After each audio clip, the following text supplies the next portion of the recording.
하나님 나라로의 변혁을 소망하는 사람들이라는 제목으로 하나님의 말씀을 좀 나누고 싶어요.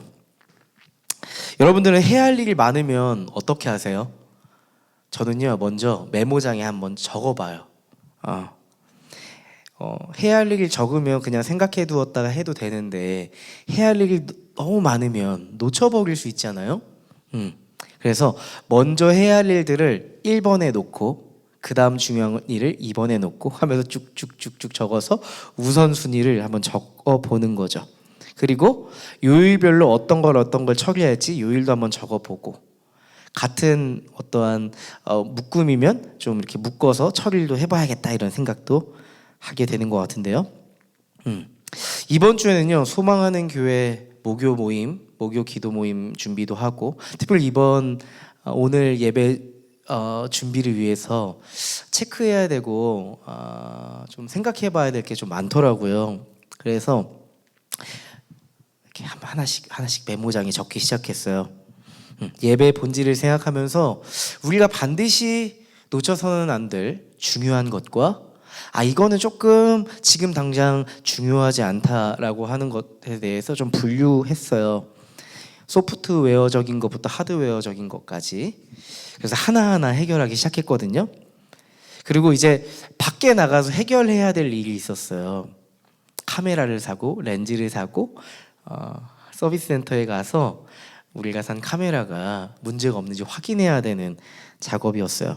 근데 밖에 나간 김에 우리 아름이도 접종을 해야겠다 이런 생각이 들었어요. 마침 우리 아내도 쉬는 날이어서 잘 됐다.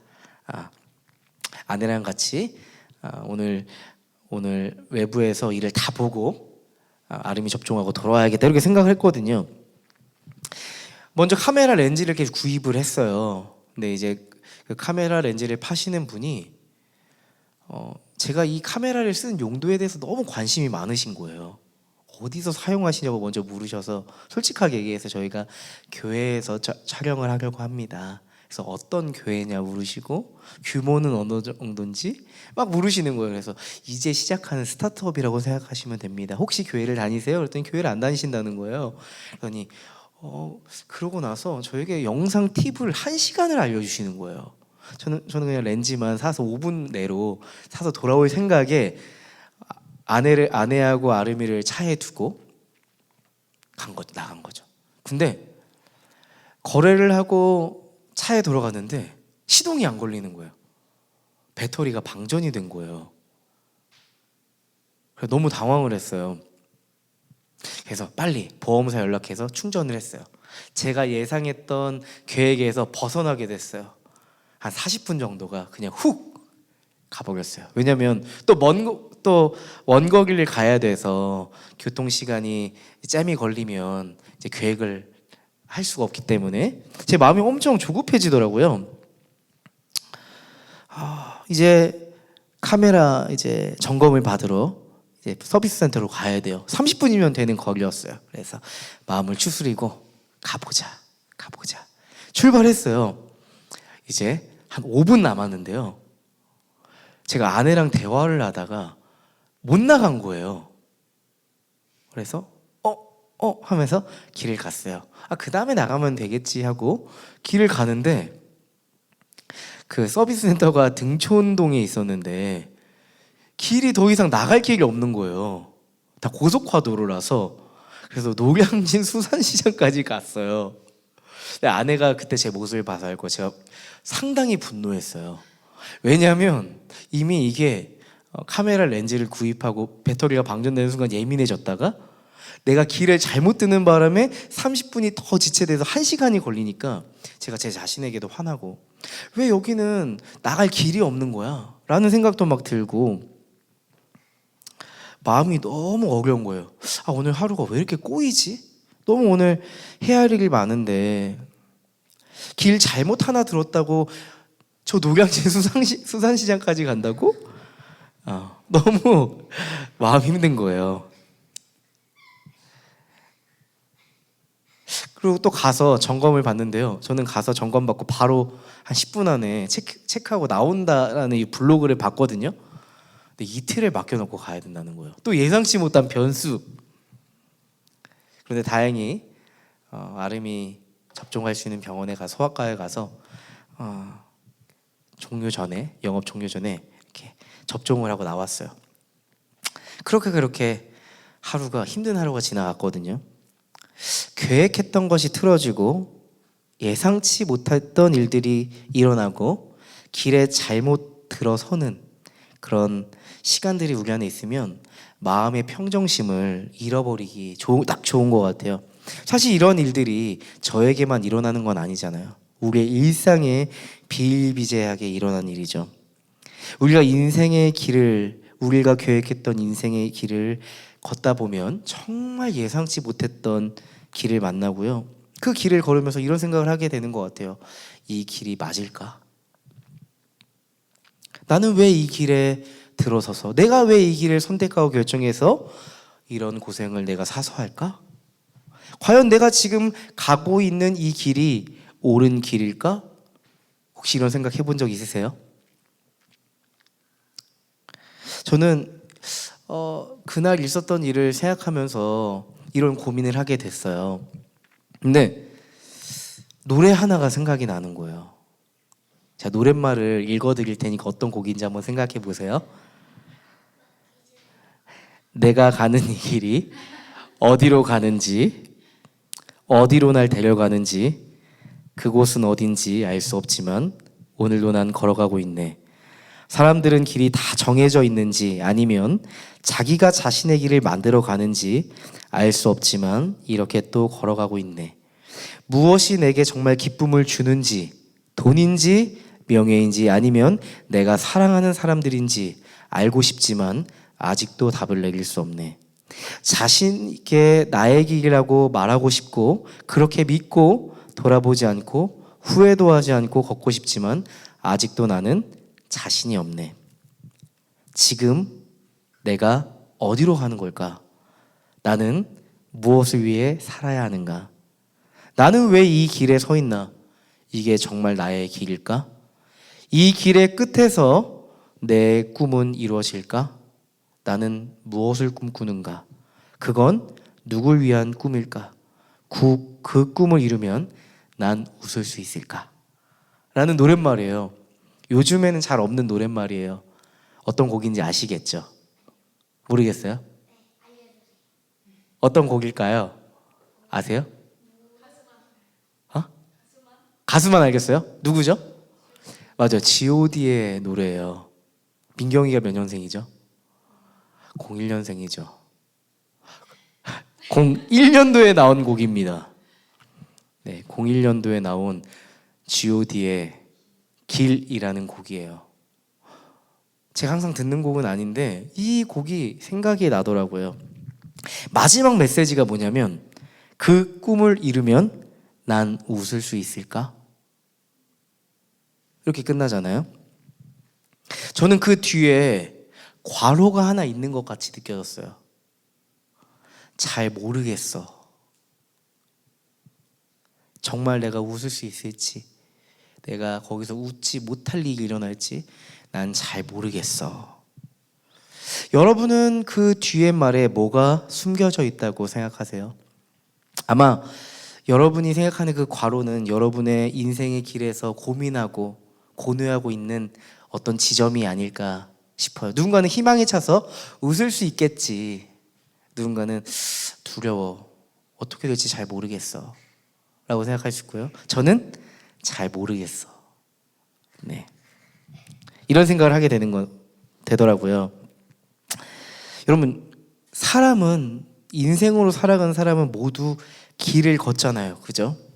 그리고 길을 찾고요.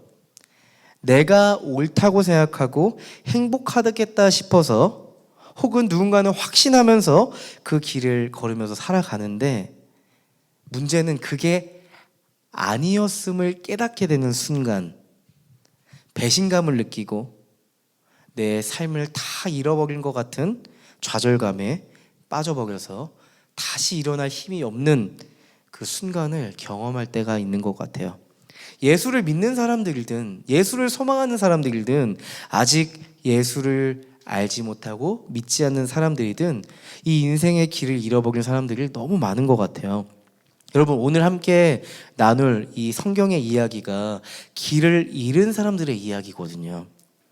그런데 우리가 여전히 예수를 믿지만 길을 찾고 있는 사람들이기 때문에 오늘 말씀은 우리에게 꼭 필요한 말씀일 것 같아요. 예수님께서 오늘 이 본문의 전 장면들을 보면 예수님께서는 제자들을 둘씩 짝지어서 동네로 이렇게 보내세요. 내가 너희에게 보여줬던 일들 있지? 하나님 나라를 가르치고 귀신 들린 자를 회복시키는, 병든 자를 회복시키는 일들 내가 너희에게 보여줬지? 너희도 그 동네에 들어가서 그 일들을 한번 해보렴, 이렇게 말씀해 주신 거예요. 근데 이 마가복음 6장 30절에 보면 정말 특징적인 표현이 있어요. 뭐라고 표현하고 있죠? 제자들을 호칭해서 한번 찾아볼래요?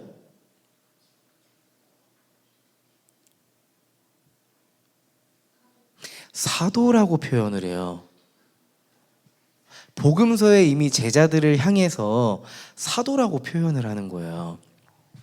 여러분, 사도라는 뜻은요, 보냄을 받은 사람이라는 뜻을 가지고 있고, 그러니까 예수님의 보냄을 받은 사람들이라는 거죠, 제자들이. 또 하나는요, 예수님의 권위를 부여받은 예수님의 대리인들을 말하는 게 사도예요. 조금 더 와닿게 표현하면 예수님은 예수님 닮은 제자들을 통해서 하나님 나라를 이루고 싶어 하셨다. 여전히 예수님께서는 예수님 닮은 우리의 존재를 통해서, 우리의 삶을 통해서 하나님의 나라를 이루고 싶어 하시는 거죠. 예수님의 제자들은 예수님처럼 하나님 나라를 전했고 병든 자를 고쳐주고 귀신 들린 자를 내쫓으면서 회복의 일들을 했어요. 이제 예수님께서 정하신 날에 돌아온 장면이 오늘 오병이어의 시작이에요. 거기서부터 오병이어가 시작돼요. 여러분, 여기서 아주 중요한 포인트가 있어요. 우리도 우리에게 맡겨진 일을 하다가도 주님의 시간에 모여야 돼요. 주님의 시간에 모인다는 건 주님의 품 안에 거하는 시간이 필요하다는 거예요. 아무리 우리의 삶을 통해서 놀라운 일이 일어나더라도 그 삶을 멈추고 주님께로 돌아가는 시간이 필요하다는 거죠. 사도로 불리는 제자들조차도 안식이 필요했기 때문에 주님께서는 정해진 시간을 주시고 다시 돌아오게끔 해주신 거예요. 우리도 마찬가지예요. 왜 우리가 주일에 모여요? 맡겨진 일들을 수행하다가도 멈추고 다시 함께 모여서 주님을 예배함으로 안식을 누리는 거예요. 우리가 이번 주 매일 성경 큐티를 통해서도 안식에 대해서 끊임없이 배우고 있잖아요. 하나님께서는 분명히 우리에게 중요한 메시지를 주시는 것 같아요. 과연 너희는 내 안에서 안식을 누리고 있니? 쉼을 누리고 있니? 나와 함께 쉼으로, 나와 함께 누림으로 너희의 삶은 회복되고 있니? 라고 물으시는 거죠. 우리가 너무 힘들고 지쳤다면 주님의 품에서 쉬는 시간을 가져야만 해요. 하나님 나라의 길을 따르다가 우리가 길을 잃어버렸다면 다시 우리의 길이 되시는 주님의 그 길에 합류해야 돼요. 그래서 우리는 우리의 삶을 멈추고 정해진 시간에 예배를 드리며 안식을 누리며 삶과 신앙을 세워나가야 되는 거죠. 제자들은 예수님께 말합니다. 예수님과 함께 쉬는 시간에 이렇게 말하는 거죠. 예수님이 말씀하시는 대로 저희가 해봤거든요. 와, 진짜 대박이더라고요. 안 될 줄 알았는데 되더라고요. 사람들이 회복되는 거예요. 그들의 인생의 길을 바꿔서 주님께 나오던데요. 막 신나하면서 예수님께 마치 선교 보고를 하는 거죠. 엄청 흥분하면서 그 내용이 나와요. 예수님께서 보여주셨던 그 일, 예수께서 보여주셨던 그 기대와 소망이 그들의 삶을 통해서 드러나니까 너무 신나고 행복하고 좋았던 거죠. 그 흥분되어 있던 제자들을 바라보시면서 예수님이 한마디 하시거든요. 평가를 하지 않으세요. 피드백을 주지 않으세요. 잘 들어보세요. 제가 한 글자도 안 바꾸고 예수님 말 그대로 가져왔어요. 너희는 따로 한적한 곳에 가서 잠깐 쉬어라 라고 말씀하세요. 우리 같으면 사역 마치면 다 같이 둘러보여서 A는 이건 좋았고 이건 아쉽고 다음에 이렇게 수정해보자. B는 이렇고 좋았던 점 아쉬웠던 점 회의할 텐데, 예수님은요 성과로 제자들을 판단하거나 평가하거나 줄 세우지 않으셨어요. 그들의 수고와 애씀을 이미 아시고 그들의 몸과 마음이 진짜 안식에 거하길 원하셨어요. 주님은 그저 제자들을 일꾼으로 보지 않으셨고 자녀로 보셨기 때문이에요. 그것이 우리를 향한 주님의 마음이거든요. 맡겨진 삶을 살아내느냐고 지쳐있는 우리의 삶을 보고 주님, 너 왜 그것밖에 못했니? 너 그렇게 해서 되겠니? 라고 결코 말씀하시지 않을 거예요. 우리의 모든 것 다 아시는 주님께서 내 안에서 쉬라. 한적한 곳에 가서. 한적한 곳이라는 것은 나에게 집중할 수 있는 그곳에 가서 너의 영혼을 회복해라 라고 말씀하시는 거죠.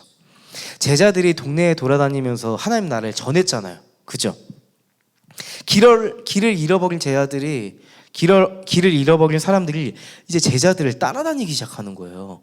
예수님이 하나님 나라의 일들을 하나하나 해갔을 때도 예수님을 막 사람들이 쫓아다녔잖아요. 제자들이 하나님 나라의 일을 할 때도 사람들이 제자들을 쫓아다니는 거예요. 그런데 어느 정도 따라다녔냐고 말씀은 이야기하고 있냐면은 제자들이 갈 경로를 미리 알고 거기 가서 기다리고 있었대요. 참 신박한 이야기죠. 단지 그들이 제자들이 좋아서 따라다녔을까요? 그렇지 않았을 거예요. 제자들을 졸졸 따라올 뿐만 아니라 미리 가서 제자들을 기다리고 있는 그 사람들에게는 목마름이 있었어요. 제가 아까 서두에서 이야기했던 것처럼 길을 찾고 있었단 말이에요. 소망의 길을 찾고 있었단 말이에요. 인생의 길을 간절히 절박함을 가지고 찾고 있었단 말이에요. 그리고 거기에 엄청 많은 사람들이 모였어요. 여기서부터 오병이어가 시작되는 거예요. 이게 오병이어의 배경이에요. 근데요, 먼 발치에서 그 들판에 앉아있는 사람들을 바라보시는 예수님의 심정이 드러나는 대목이 있는데, 예수님이 뭐라고 말씀하시는 줄 아세요? 저들이 목자 없는 양 같구나. 목자 없는 양 같구나. 그리고 주님의 심정을 한마디로 표현했는데 불쌍히 여기셨다고 말씀하세요. 여러분, 양은요, 제가 양을 키워본 적은 없어요. 그 누구도 여기서 양을 키워보신 분들은 없잖아요. 양은요, 목자가 없으면 한 가지 일이 일어난대요. 흩어져 버린대요. 양들이 모여 사는 습성이 있는데 목자가 없으면 쉽게 흩어져 버린다는 거예요. 그래서 양들은 목자가 없으면 쉽게 위기에 빠지고 곧 죽음에 처하고 낭떠러지에 떨어져 버릴 수밖에 없는 심각한 상황에 처하게 된다는 거예요. 길을 찾고 있지만 도저히 길을 찾아줄 사람이 없어 방황했던 그들의 삶을 주님은 다 알고 계셨다는 거죠. 여러분, 길을 잃어버린 우리 인생에 길을 인도하시는 분은 목자 되신 예수님 한 분이에요. 우린 그걸 잃어버려서는 안 돼요. 우리는요, 이런 생각이 은연중에 있는 것 같아요. 목자가 없어도 돼. 나도 다 계획이 있어. 하면서 사는 것 같아요. 그러면서 길을 잃어버리죠. 근데 제가 이 말씀을 적는데 제가 순간적으로 한 가지가 쑥 떠올랐어요. 미국의 복싱 선수 중에 마이크 타이슨이라는 선수가 있거든요. 핵주먹 마이크 타이슨이라는 선수가 있는데 그 사람이 인터뷰에서 이런 얘기했어요. 누구든지 계획이 있다. 처 맞기 전까지는 이런 명언을 했어요. 명언이에요, 명언. 그러니까 그 선수가 자기와 대결할 선수를 향해서 누구나 그럴싸한 계획은 다 있습니다. 저에게 처 맞기 전까지는 그런 계획이 있다고 얘기를 하는 거죠. 근데 이 명언이 떠오른 이후에 또 말씀이 하나 스쳐져 가는 거예요. 마치 마이크 타이슨과 같은 말씀. 잠언 16장 1절 말씀이거든요. 잘 들어봐요. 세 번역으로 가져왔어요. 계획은 사람이 세우지만 결정은 주님께서 하신다. 좀 비슷한 느낌이죠. 누구나 그럴싸한 계획은 있다. 하지만 너희들의 계획이 있지만은 하나님의 결정 안에서 하나님의 계획이 이루어진다는 거죠. 여러분 맞아요. 우리는요 걸을 힘이 있어요. 계획도 할 수 있어요. 하지만 길을 이끌어 가시는 목자 되신 그 주님의 인도하심을 인정하며 살아가야만 해요. 그것이 하나님 나라를 살아가는 사람들의 특징이에요. 우리가 길을 걸을 수 있고 계획도 할 수 있지만 하나님의 계획과 하나님의 길 안에서 우리가 자발적으로 걸어가는 거죠. 하나님이 내신 길 안에서 우리의 삶을 계획하고 운영하는 삶, 이것이 목자와 함께하는 양의 삶이에요. 이것이 누구도 가보지 않은 길을 내는 사람들의 특징이에요. 주님이 내신 길을 가는 사람들이죠. 예수님은 길을 잃어버린 사람들에게 하나님 나라를 가르치셨거든요. 그들의 인생에 와닿는 이야기를 통해서 하나님 나라를 하나하나 가르치셨죠. 참 은혜로운 순간이에요. 변화의 순간이었고 누군가에게는 회복의 순간이에요. 그런데 문제가 하나 생기죠. 날이 저물고 다들 공복 상태에 빠졌어요. 설교를 너무 오래 들었어요. 사람들만 배고팠을까요? 말하고 있는 예수님이 더 배고팠을 거고요. 제자들은 걱정했을 거예요. 제자들은 분위기를 살피다가 예수님께 이렇게 얘기합니다. 예수님, 여기서 마무리하시죠. 여기서 끝내시죠. 사람들 많이 모였는데 마을에 돌아가서 밥 먹고 오라고 하죠, 예수님. 저는요, 예수님의 제자들이 믿음이 없다고 말하기에는 너무 합리적인 생각이 들더라고요. 동의가 됐어요. 저라도 그렇게 했을 것 같아요. 다른 방법이 없잖아요. 뭐 지금 푸드트럭을 부를 겁니까? 불가능한 일이잖아요. 갑자기 모인 거라 뭐 캠프 준비를 해서 온 게 아니잖아요. 자, 우리가 모일 때 도시락 싸서 오세요. 알겠죠? 뭐 이런 얘기 한 것도 아니잖아요. 그들이 먼저 와서 기다리고 있었기 때문에 아무런 준비가 될 수 없는 상황, 답이 없는 상황, 대안이 없는 상황이란 말이에요. 근데 예수님이 뭐라고 하시는 줄 알아요? 너희가 먹을 것을 줘라. 너희가 먹을 것을 줘라. 예수님은요 제자들에게 먹을 것을 주라고 말씀하세요. 제자들이 고민했을 것 같거든요. 근데 제자들이 진짜 예수님의 말씀에 순종해서 회의를 했던 것 같아요. 그들끼리 회의를 하다가 예수님한테 뭐라고 얘기하냐면, 예수님, 저희가 돈을 한번 모아봤어요. 다 모아보니까 200데나리온이 모이네요. 여러분, 예수님 200데나리온을 한번 사서 먹을 거 사서 먹일까요? 이렇게 얘기하는 거죠. 근데 200데나리온이 생각보다 적은 돈은 아니에요. 1데나리온이 하루의 품삯, 하루의 임금이에요. 200데나리온이면 200일이니까 적은 돈은 아니에요. 그들이 끌어모을 수 있는 영끌의 최대치죠. 아주 현실적인 준비를 해서 온 것이 누구예요? 제자들이에요. 순종도 했고요. 아마 제자들은요, 어떻게든 이 200데나리온을 가지고 여기 있는 사람들 한번 먹여보리라 이런 의지를 가지고 준비했을 거예요. 근데요, 예수님의 생각은 좀 달랐어요. 아름아름 거기에 모인 사람들이 챙겨온 도시락들을 확인하기 시작해요. 근데 딱 한 사람만 도시락을 꺼냈대요. 딱 한 사람만. 근데 그 도시락에는 떡 5개와 물고기 2개가 담겨 있었는데, 예수님께 그 도시락을 가져가니까 200데나리온이 아니라 한 사람의 도시락을 가져가니까 예수님이 이상한 말씀을 하세요. 그거 가지고 나눠 먹자고 얘기하시는 거예요. 저는요, 만약에 제가 그 자리에 있었다면 인지 부조화가 일어났을 것 같아요. 제가 설명해 드릴게요. 인지 부조화가 뭐냐면 이상과 현실 사이에 괴리에 빠지는 거예요. 예수님이라면 충분히 하실 수 있지만 현실 세계에서 그 일이 일어날 수 있을 거라는 생각이 들지 않으니까 이상과 현실과의 괴리, 인지 부조화가 일어나는 거죠.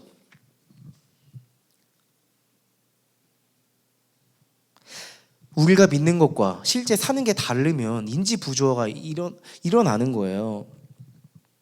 여러분, 복음서를 보면 인지 부조화가 일어나는 제자들의 모습이 많이 일어나요. 예수님께서 끊임없이 제자들에게 두려워하지 말라, 내가 너와 함께 하리라 말씀하시거든요. 근데 폭풍우가 치고 두려운 순간이 찾아오면 어김없이 막 바들바들 떨면서 두려워하는 거죠. 공포에 질려하는 것이 제자들이에요. 믿음과 실제 삶이 너무 동떨어져 있는 거죠. 이상과 현실 사이에 갭이 너무 큰 거예요. 저는요, 근데 저희도 그런 것 같다, 우리도 그런 것 같다 생각이 들더라고요. 우린 분명히 하나님 나라에 대해서는 알고 있는데 실제 삶에는 괴리감을 느끼며 살아갈 때가 있지 않아요? 분명히 배웠는데 실제로 그것을 수행하고 이루기까지는 너무 큰 격차가 있어요. 마치 예수님께서 제자들에게 말씀하신 것처럼 우병이어 줘놓고 모든 사람을 먹이라고 말씀하신 일처럼 우리에게 말씀하신 일들이 너무 어렵게 느껴지고 불가능하게 느껴질 때가 있다는 말이에요.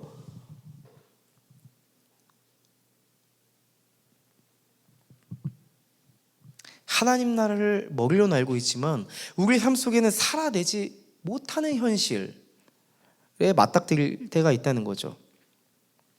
사실 수많은 기독교인들이 우리 자신을 비판할 때 이런 얘기를 하죠. 우리는 말하는 것과 사는 게 달라, 이렇게 얘기하잖아요. 근데 그 얘기를 하고 보면 막상 내 삶도 크게 다르지 않은데? 라고 생각할 때가 있어요. 말하는 건 쉬운데 사는 건 말처럼 쉽지 않잖아요. 그죠? 신앙은 이런 거고 저런 거고 이렇게 사는 게 옳고 이렇게 하는 거지, 쉽게 말할 수 있지만 실제 내 삶을 들여다보면 너무 어려운 일이라는 것에 대해서 알 수 있어요. 우린 여기서 아주 중요한 사실 한 가지를 발견할 수 있는데요. 신앙은요, 삶이 신앙이라는 거예요. 우리의 신앙은요, 삶이에요. 내가 알고 있는 무언가가 아니고 개념의 어떠함이 아니고 우리가 살아내고 있는 현 주소가 신앙이에요.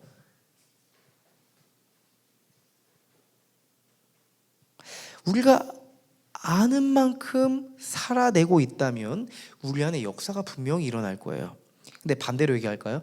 알고 있지만 아는 만큼 살고 있지 않아서 역사가 일어나지 않는 거예요. 우리 안에 변화가 일어나지 않는다면, 회복이 일어나지 않는다면, 성장이 일어나고 있지 않다면 그것은 알고 있지만 그렇게 살고 있지 않기 때문에 일어나는 시그널이거든요. 여러분, 이 오병이어에는요 아주 중요한 메시지가 담겨 있어요. 예수님은 하나님 나라의 가르침은 충만하지만 현실은 모두가 굶주리고 배고파하는 지금 이 현실 속에서 진짜 주고 싶은 메시지가 있다, 이 말이죠. 오병이어는 단순히 예수님의 어마무시한 능력을 드러내는 사건만 의도한 것이 아니에요. 단지 배고픔을 해결해 주려고 하는 의도만 있는 것도 아니에요. 첫 번째는요, 아까 예수님이 뭐라고 하셨어요? 그 사람들을 보고 목자 없는 양 같구나. 예수님께서는 양과 같은 그 사람들을 먹이는 그 현장을 통해서 예수님 그분이 그들에게 실제 목자라는 것을 경험하게 하고 싶었던 거예요. 또 한 가지는요, 목자가 양을 먹이는 그 일에 대해서 설교가 아니고 실제를 보여주고 싶은 거예요. 실제를.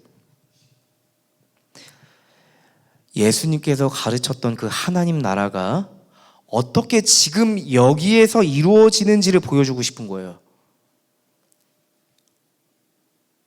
교회 밖에서가 아니고 지금 여기서, 지금 우리의 공동체 안에서 그것을 보여주고 싶으신 거죠. 하나님 나라는 말에 있지 않아 실제야 라는 것을 길을 찾고 있는 사람들에게 보여주고 있는 거죠. 하나님 나라의 그 현재적인 사건을 보여주고 싶은 거죠. 여러분, 아까 제가 그 도시락의 주인에 대해서 얘기했었잖아요. 한 사람에 대해서. 요한복음을 읽으면요, 그 한 주인이, 그 도시락의 주인이 누구인지에 대해서 좀 더 구체적으로 얘기하고 있는데 그 도시락은요, 지금 이 자리에 앉아 있는 온유와 같은 어린이의 도시락이었어요. 그 무리 중에 모인 대단한 사람의 도시락이 아니었어요. 예수님은요, 그 어린 아이의 도시락을 나눠 먹도록 하세요. 우리는요, 자기 중심적인 세상에 익숙해요. 막상 배고프면 내 것을 나눠주는 건 어려운 일이에요. 내 입속으로 본능적으로 들어가잖아요.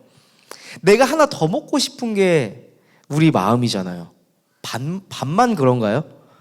시간을 내서 누군가를 도와주는 일도 쉽지 않죠. 막상 내 삶에 급박한 일들이 있고 그걸 처리하느라 너무 바쁜데 누굴 도와줄 여유가 어디 있어요? 그러고 시간이 남아도 내가 쉬어야지 누굴 도와줄 여유가 있겠어요? 관계만 그런가요? 직장에서의 일을 한번 생각해 보세요.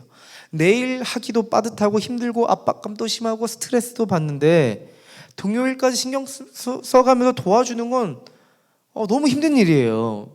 회사에만 그런가요? 목회자도 그런 것 같아요. 여러분만 뭐라고 하는 게 아니에요. 목회자들도 그런 것 같다는 생각이 드는 거예요. 맡겨진 사역이 너무 많은데 사역이 하나 미세한 거 하나 토스가 돼서 돌아오도 너무 민감하게 반응하는 목회자들의 모습도 있어요. 설교 준비하는 일이 너무 많은데 타 부서에서 설교를 준비하는, 이렇게 부탁하는 일들이 있거든요. 그럼 막상 마음에 딱 거부감이 딱 드는 거예요. 설교자인데 설교를 부탁받는데 거부감이 드는 거예요. 부담감이 드는 거예요. 거기서 솔직한 목사님들은 딱 잘라서 저 못해요, 바빠요 라고 얘기해버리고, 체면치레하는 사람은요, 할 수 없던 말을 못하니까 막 사역 핑계를 이렇게 대면서 미안하다고 이렇게 너스레를 떨면서 나이스하게 거절하는 거죠. 이게 현실이 아닌가 싶어요. 이게 우리가 사는 진짜 모습이죠. 예수 믿는 사람이나 예수 믿지 않는 사람이나 비슷해요. 배고픈 사람들이 지금 널렸어요. 지금 자기 입에 들어갈 것도 별로 없는데 누가 자기 도시락을 내놓고 싶겠어요. 그런데요, 도시락을 내놓은 사람은 가장 본능에 충실한 어린 아이예요. 어린 아이에게 성숙을 기대하는 건 어려운 일이잖아요. 그 어린 아이가 자기 도시락을 내놓고 싶었겠어요. 근데 저가 한 가지 이런 생각이 드는 거예요. 그 어린 아이와 같은 어린 아이는 예수님의 말씀을 실제로 받아들였던 것 같아요. 그냥 머리로 받아들인 게 아니라 내 삶에 실제로 받아들이고 목자 되신 주님의 말씀을 따라 자신의 도시락을 내어놓은 거죠. 사람들은 이렇게 이야기할지도 몰라요. 그 아이가 내놓은 도시락 내놓는다고 뭐가 달라져? 그냥 그 아이라도 먹여서 배부르고 좋은 강의 듣고 집에 돌려보내는 게 낫지, 뭐 이렇게 생각하는 사람도 있을 수 있을 것 같아요. 사실 별거 아니잖아요. 우리가 보기에도 그거 한다고 뭐가 달라질까 싶잖아요. 사실 그 아이가 내놓은 도시락은요, 예수님께 내어놓기 너무 민망한 도시락이었을 거예요. 여러분, 근데요, 변혁은 여기서부터 시작됐다는 사실이에요. 하나님이 실제 했던 그 현장은요, 오병이어를 내놓은 그 아이의 도시락으로 또 나타나요. 그 아이는 예수께서 가르치신 하나님 나라를 지금 적용했어요. 자기 중심성을 깨고 배운 대로 지금 한번 해본 거예요. 인지 부조화 속에서 막 낼까 말까 내 도시락을 어떻게 할까 말까 막 고민하고 있는 어른들 속에서 아이는 지금 인지 조화가 일어나는 거죠. 예수께서 말씀하신 이상이 현실이 되는 순간을 받아들인 거죠. 그 아이는 지금 내가 하나님 나라를 받아들일 만큼 그 도시락을 통해서 하나님 나라를 살아낸 거예요. 여러분, 내가 가진 것을 내어 놓음을 통해서, 그게 시간일 수도 있고 재능일 수도 있고 용기일 수도 있고 돈일 수도 있어요. 난 조금 먹어도 배고픈 사람을 위해서 함께 먹을 수 있고, 내가 부족하지만, 내가 연약하지만 결핍을 가진 사람을 조금이라도 채워줄 수 있고, 나는 내성적이지만 원래 성향이 I지만 사랑이 식어져가는 공동체에서 사랑을 불어 넣어 보는 거, 하나님 나라를 살아내는 거죠. 변혁의 시작이 일어나는 거죠. 소망을 잃어버린 사람에게 소망을 불어넣는 변혁이 그 아이를 통해서 일어나고 있는 거예요. 자신의 삶을 내어놓으며 변혁이 시작된다는 거죠. 여러분, 도움이 되고 안 되고는 중요한 일이 아니에요. 자기 중심성을 깨고 자신을 내어놨다는 건요, 우리 안에 내적인 변화가 일어나고 있다는 시그널이고요. 또한 이 내적인 변화는요, 이제는 외적인 외부의 변화를 일으킬 준비가 되었다는 거죠.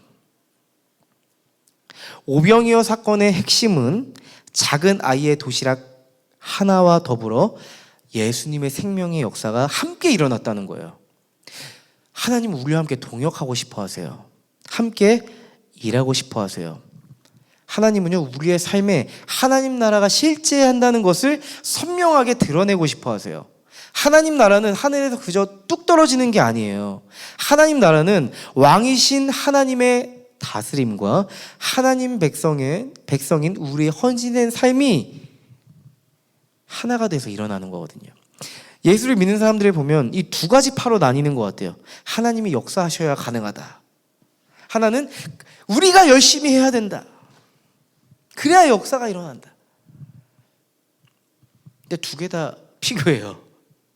하나님의 역사와 하나님의 역사를 따르는 헌신된 삶, 자신의 삶을 내어놓는 사람들의 열심, 이 두 가지가 조화를 이루어서 하나님의 나라는 이루어지는 거예요. 하나님 우리와 협업하고 싶어 한다는 사실을 반드시 기억하세요. 하나님 우리와 동역하고 싶어 하세요. 하나님의 계획 안에서, 하나님의 길 안에서 우리가 그 길을 걸으면서 하나님의 나라를 이루어가고 싶으신 거죠. 아마 그 자리에 모인 사람들은요, 그 작은 아이의 도시락이 하나님의 역사를 통해서 거기 있는 모든 사람을 먹이고 남았잖아요. 모두가 고백했을 거예요. 예수께서 가르치셨던 그 하나님 나라는 진짜였다. 말뿐이 아니었다. 우리 안에 임했고 이루어졌다. 이렇게 생각하게 됐을 거예요. 저는요, 이 오병이어 사건을 보면서 우리가 개척한 소망하는 교회가 떠올랐어요. 왜냐하면 이 소망하는 교회가 작은 아이의 도시락 같다는 생각이 들었어요. 어떤 교회는 대형 교회 인큐베이팅을 받아서 처음부터 사람이 많고 돈도 많고 큰 건물을 임대해서 사람들에게 소개할 수 있는 최고급 도시락이었지만, 우리는 하나님과 세상 앞에 도시락이라고 하기에는 너무 소박한 오병이어 같잖아요.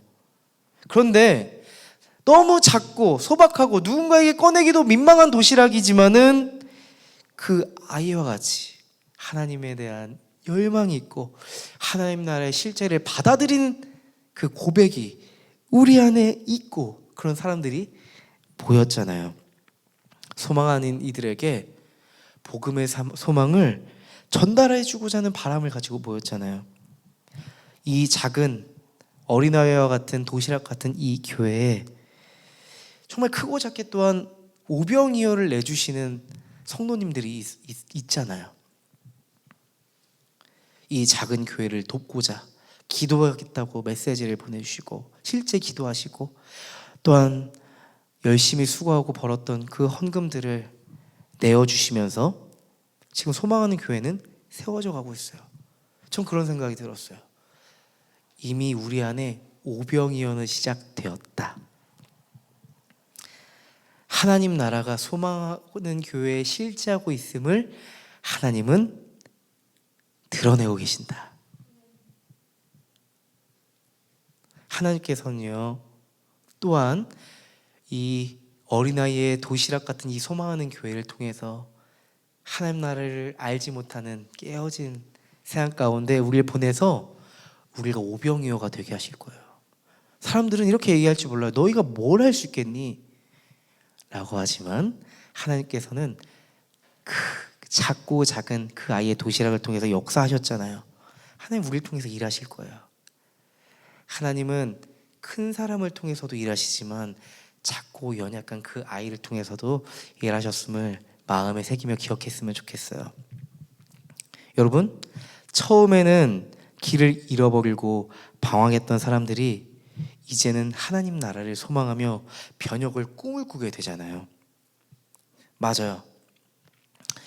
이전까지 우리가 몇 개월 전까지만 해도 우리의 삶은 깨어져 있었어요. 길을 잃어버렸었고요. 기대할 수 없었고 소망할 수 없었어요. 근데 이제 우리 안에 하나님 나라를 향한 변혁의 꿈, 먼저 내 삶의 변화라고 하는 그 하나님의 선언이 내 안에 막 꿈틀꿈틀하면서 내적인 변화를 갈망하게 되죠. 그 변화는요, 반드시 이제 나로부터 시작되는 변혁의 물결로 연결될 거예요. 여러분 기억하세요. 예수님께서 우리를 제자로 부르셨다는 건요, 세상을 향한 변혁을 우리와 함께 꿈꾸시고 이루고 싶다는 거예요. 예수님은 우리와 동역하기를 원하십니다. 그 꿈을 품고 살아가는 우리 소망하는 우리 성도들 됐으면 좋겠습니다.